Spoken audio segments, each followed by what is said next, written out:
할렐루야. 매일매일 하나님과 만남의 시간 메아만시에 오신 여러분 잘 오셨습니다. 사랑하고 축복합니다. 2월 첫날인데 말씀으로 시작해야 되지 않겠습니까? 기도로 시작해야 되지 않겠습니까? 말씀으로, 기도로 또 성령을 의지하여 살아가는 사람은 절대 망하지 않습니다. 하나님께서 이 2월도 함께하는 여러분 모두를 지켜주시고 축복하실 줄로 믿습니다. 기도하겠습니다. 하나님 감사합니다. 2월 첫날을 우리에게 허락하신 그 하나님 주님의 이름을 높여드립니다. 존귀와 영광 받으시옵소서. 이 한 달이 하나님의 새롭고 놀라운 일들을 경험하는 한 달이 되게 하시고 주님과 더욱더 가까이 가게 하시고 주님의 얼굴을 뵙는 시간들 되게 도와주시옵소서. 오늘 말씀을 나눌 때 이 말씀이 우리의 말씀이 되게 하시고 깨닫게 하여 주시옵소서. 예수의 이름으로 기도합나이다. 아멘. 오늘 본문은 여호수아 21장 20절로 45절입니다. 하나님이 주신 안식에 대해서 나누겠습니다. 레위 지파가 거주할 성읍과 목초지까지 분배를 마치자 하나님이 여호수아를 통하여 선포하신 안식이 가나안 땅에 찾아옵니다. 자, 우리는 진정한 안식을 누리고 있습니까? 하나님이 약속하신 안식은 어떤 의미이며 오늘 우리의 삶과 교회에 어떤 역할을 요구하고 있습니까? 자, 하나님께서 마지막에 다 응하셨다고 말씀하셨는데 본격적으로 말씀을 나눠보겠습니다. 자, 하나님은 어떤 분이신가?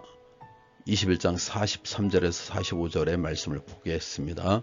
여호와께서 이스라엘 조상들에게 맹세하사 주리라 하신 온 땅을 이와 같이 이스라엘에게 다 주셨으므로 그들이 그것을 차지하여 거기에 거주하였으니 여호와께서 그들의 주위에 안식을 주셨으되 그 조상들에게 맹세하신 대로 하셨으므로 그들의 모든 원수들 중에 그들과 맞선 자가 하나도 없었으니 이는 여호와께서 그들의 모든 원수들을 그들의 손에 넘겨주셨음이니라. 여호와께서 이스라엘 족속에게 말씀하신 선한 말씀이 하나도 남김없이 다 응하셨더라. 레위 자손까지 성읍과 목조지를 분배함으로 가나안 땅을 이스라엘에게 주겠다고 하신 맹세를 지키셨습니다. 맹세는 의지가 바뀌지 않게 스스로를 강하게 묶는다는 뜻을 갖고 있습니다. 원어로 샤바라고 하죠. 하나님이 스스로 맹세에 묶여이므로 방랑하는 아람 사람이던 아브라함의 후손이 가나안 땅에 정착했습니다. 이로써 여호수아를 통해 선포하신 안식을 이스라엘에게 안겨주셨습니다. 이스라엘의 역사에는 백성의 실수와 실패가 있었지만 하나님은 이스라엘을 위해 세우신 계획을 완벽하게 성취하셨습니다.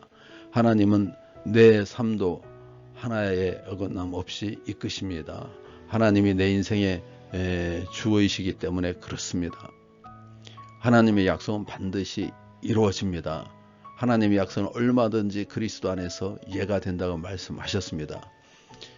성 어거스틴은 하나님은 시간을 초월하여 모든 약속을 신실하게 이루신다. 우리의 불신에도 불구하고 그분의 신실함은 변함이 없다고 얘기합니다. 아브라함 링컨은요, 남북전쟁 중에도 하나님의 약속을 믿고 기도하며 기다렸습니다. 그는 하나님이 내 편이 되기를 기도한 것이 아니라 내가 하나님 편에 서기를 원해서 기도를 했습니다. 하나님은 어떤 분이신가? 그분은 신실하신 분이십니다. 하신 약속을 지키시는 분이십니다. 땅 끝날까지 그 마지막까지 약속을 지키셔서 그 아들 예수를 보내시고 아들을 통하여 구원을 주신 그 하나님, 그분은 바로 신실하신 저와 여러분의 아버지이십니다. 다음은요, 레위 지파의 기업과 교회의 역할에 대해서 나오고 있습니다. 여기는요, 여러분이 봉독해 보시면 좋을 것 같아요. 진짜 내용만 좀 설명을 드리겠습니다. 레위처는 다른 지파들로부터 총 48개의 성읍을 받습니다. 그들의 성읍은 12지파의 경계성과 변방에 위치합니다. 연합하다라는 뜻의 이름인 레위에게 걸맞게 각 지파의 경계에 살면서 12지파의 충돌을 막고 연합을 도모할 것입니다. 또한 레위 지파가 받은 성읍은요, 가나안 족속의 우상을 숭배하며 살던 주요 성읍입니다. 그들은 각 지파에 흩어져 살면서 가나안의 부정적 문화와 우상 숭배를 차단하는 역할도 할 것입니다. 이처럼 레위 지파는 이스라엘 전역으로 흩어져 하나님의 백성을 거룩하게 지키고 하나로 먹는 역할을 했습니다. 공동체의 성결과 연합을 위해 내가 감당해야 할 일은 무엇이겠습니까? 레위 지파가 시위무원도 그렇고 레위도 흩어지게 된다는 그런 야곱의 어떤 예언을 받았는데요.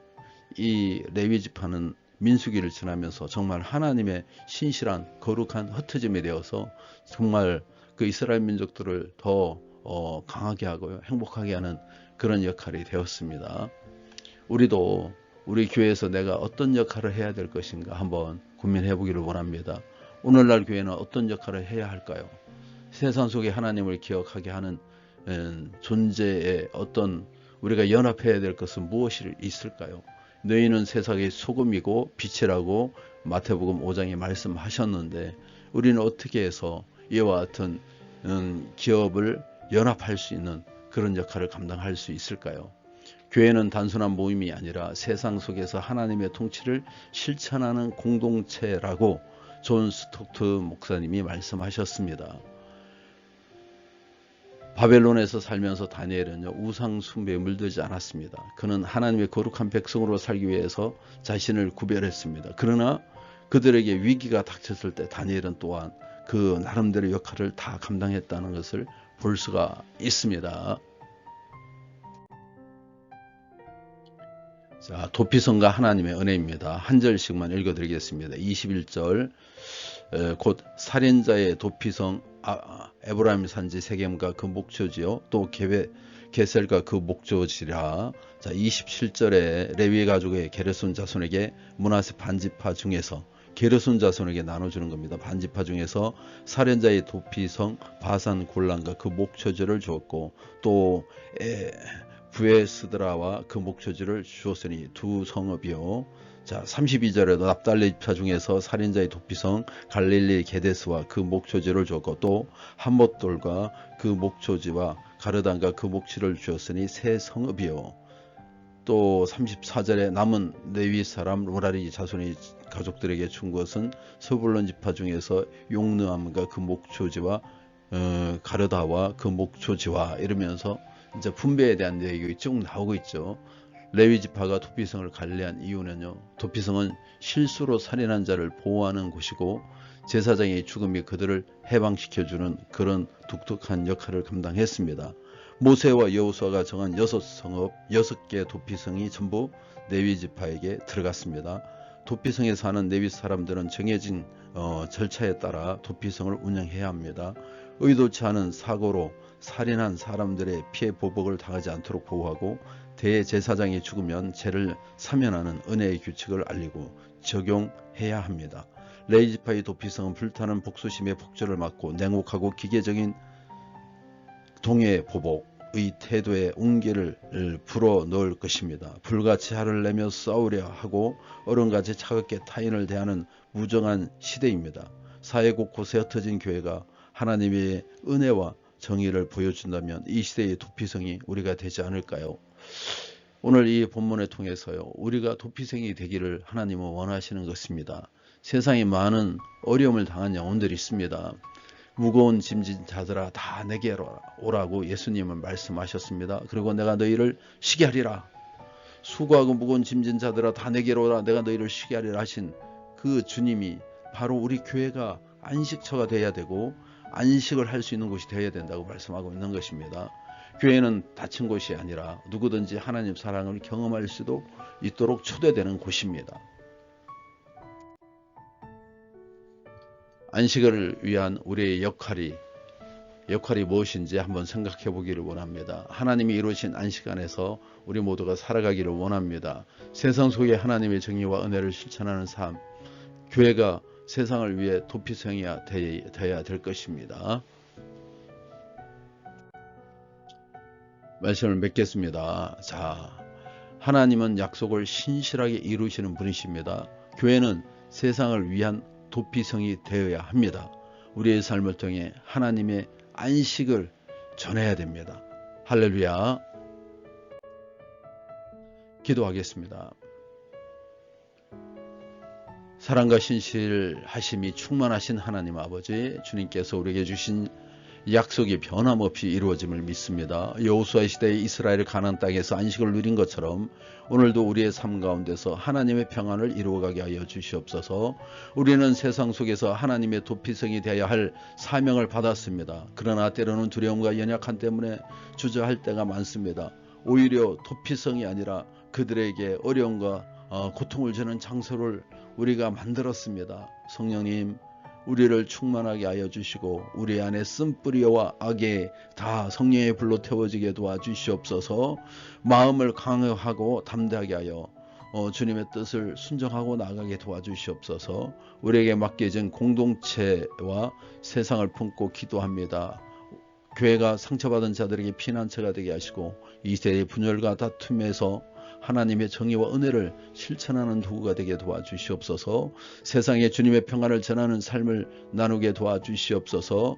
주님, 우리가 주어진 말씀을 단순히 듣는 것이 아니라 그 말씀을 성실하게 따르는 자들이 되게 하시고 우리의 연약함을 덮으시고 우리에게 주신 사명을 끝까지 감당할 수 있도록 성령의 능력을 부어 주시옵소서. 주님, 저희의 삶을 주님께 올려드립니다. 주님의 도구로 사용하여 주시고 주님의 뜻을 이루는 일에 저희를 써주시옵소서. 세상의 빛과 소금으로 역할을 감당하게 하시고 주님의 사랑을 전하는 삶을 살게 도와주시옵소서. 저희의 재난과 시간 그리고 모든 자원을 주님께 드리오니 주님의 영광을 위해 사용하여 주시고 주님의 부르심에 순종하며 어디로 인도하든지 따르기를 원합니다. 주님의 음성에 귀 기울이고 주님의 계획에 우리의 뜻을 맞추게 도와주시옵소서. 주님, 늘 겸손하게 하시고 또 주님 여호와를 경외하는 것이 우리의 비전이 되게 도와주시옵소서. 이기선 박슬기 자매의 가정을 위하여 기도합니다. 건강하고 꿈을 이루게 도와주시고 정말 일할 때 어려움 당치 않게 도와주시며 아이들 가르칠 때 공부에 지혜와 지식과 능력 있게 도와주시옵소서. 우리나라의 교권이 무너졌습니다. 또 학교에서 아이들에게 지도할 때 너무나도 불편함이 많을 수 있습니다. 하나님, 그 마음을 만져주시고 그 가정이 아름다운 가정 되게 도와주시며 귀한 자손을 예비하여 주시옵소서. 신앙생활 잘하게 주님께서 축복하여 주시고 기선의 형제 어디 가든지 유혹받지 않고 하나님의 사람으로 온전히 세워지게 도와주시옵소서. 오늘도 함께 하심을 감사드리며 우리 주 예수 이름으로 기도합나이다. 아멘. 하늘에 계신 우리 아버지여, 이름이 거룩히 여김을 받으시오며 나라의 마하심이 뜻이 하늘에서 이루어진 것 같이 땅에서도 이루어지다. 오늘 우리에게 이루할 양식을 주시옵고 우리가 우리에게 죄 지은 자를 사하여 준 것 같이 우리 죄를 사하여 주시옵고 우리를 시험에 들게 하지 마시옵고 다만 악에서 구하시옵소서. 나라와 권세와 영광이 아버지께 영원히 쌓옵나이다. 아멘.